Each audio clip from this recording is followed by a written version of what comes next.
Abdul Pasren, ex-ketua RT tahun 2016 di sekitar TKP pembunuhan Vina dan Eki, sudah dilaporkan oleh keluarga terpidana kasus ini ke Mabes Polri. Merasa dirugikan oleh keterangan Abdul Pasren, mereka melaporkan ex-ketua RT ini pada Selasa, 25 Juni 2024, lalu.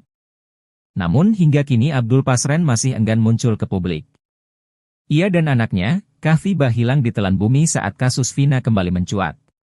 Padahal, batang hidung Pasren dicari-cari oleh keluarga para kuli yang kini dijadikan terpidana. Aminah, kakak dari terpidana Supriyanto, membantah bahwa dirinya bersimpuh di pangkuan Abdul Pasren untuk membujuk ex-ketua RT ini sambil menangis agar mau mengarang cerita supaya para terpidana bebas. Saat dibujuk, Pasren juga diiming-imingi uang. Namun, hal itu dibantah oleh Aminah. Aminah menceritakan bantahannya itu kepada Deddy Mulyadi bahwa tidak ada peristiwa tersebut. Royli Panggabean, kuasa hukum terpidana kasus Vina, mengatakan sudah menyiapkan sejumlah alat bukti berupa saksi-saksi, sejumlah pernyataan, putusan pengadilan dan bukti elektronik berupa video.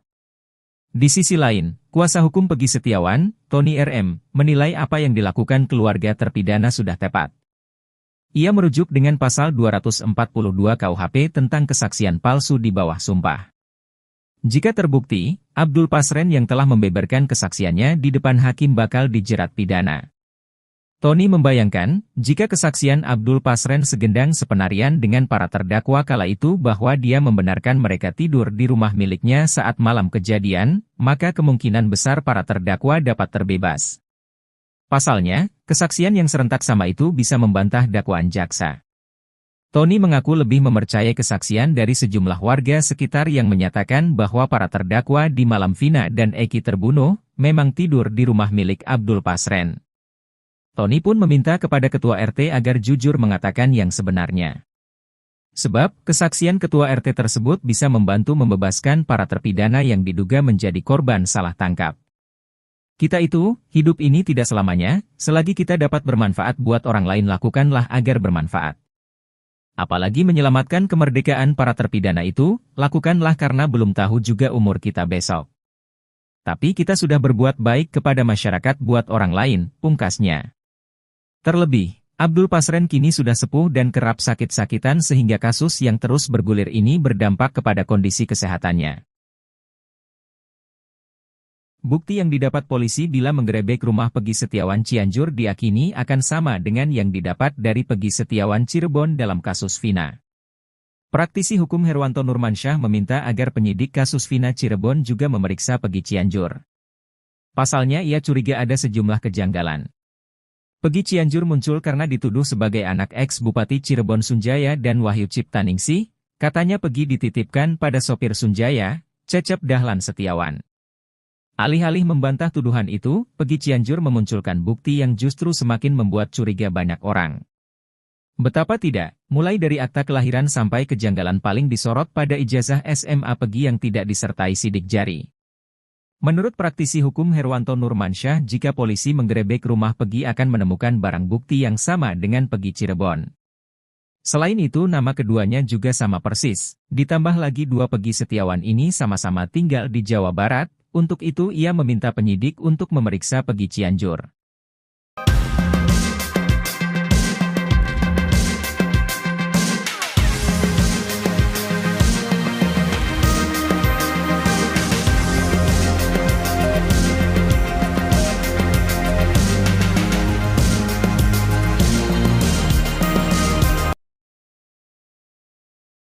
Cecep Setiawan, ayah Peggy Setiawan Cianjur harus memberi bukti kuat agar bisa lepas dari kasus pembunuhan Vina Cirebon.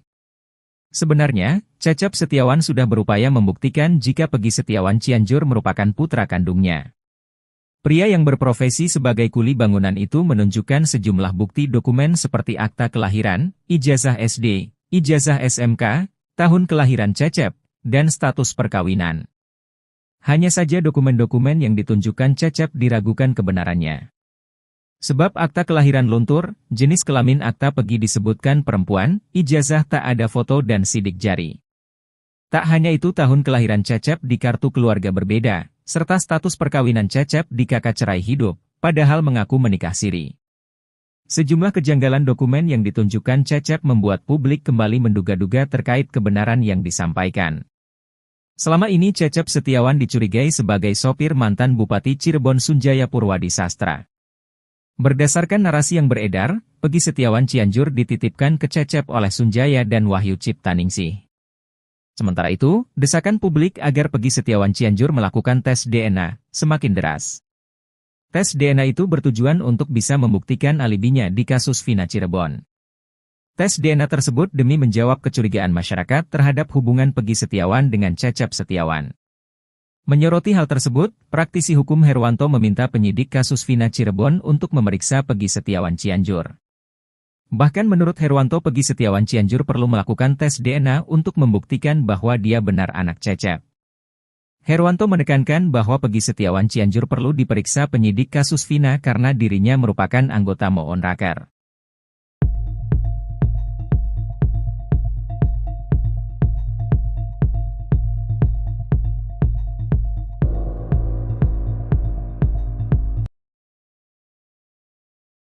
Praktisi hukum, Herwanto, kini curiga jika Muhammad Rizky Rudiana alias Eki yang merupakan kekasih Vina Cirebon masih hidup. Sebab hingga saat ini mulai bermunculan spekulasi terkait apakah benar Eki merupakan anak dari Ibtu Rudiana. Kabar angin itu berisi bahwa Eki ternyata tidak meninggal dan hal ini diketahui Herwanto ketika mendapatkan banyak kiriman foto-foto Eki dan Vina dari netizen. Ia mengaku melihat foto jenazah Eki orangnya berkumis, sementara anak Ibtu Rudiana tidak berkumis.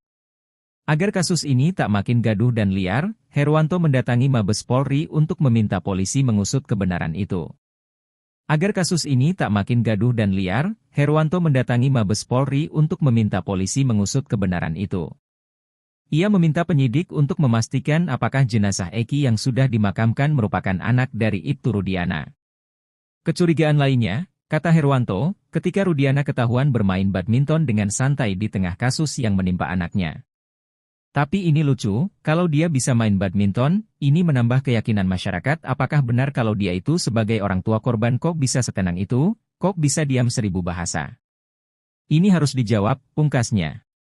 Laporan Ibtu Rudiana dan keterangan Suroto terkait lokasi tewasnya Muhammad Rizky Rudiana alias Eki dan Vina Dewi Arsita pada 27 Agustus 2016 diketahui berbeda. Diketahui, Suroto, 50, merupakan orang pertama yang menolong Eki dan Vina di Jembatan Talun pada saat kejadian. Ibtu Rudiana melaporkan kedua meninggal di TKP Jembatan Talun. Sementara Suroto, mandor Desa Kecomberan, Kabupaten Cirebon itu menuturkan Eki telah meninggal di lokasi kejadian. Sedangkan Vina meninggal di rumah sakit daerah Gunung Jati Cirebon.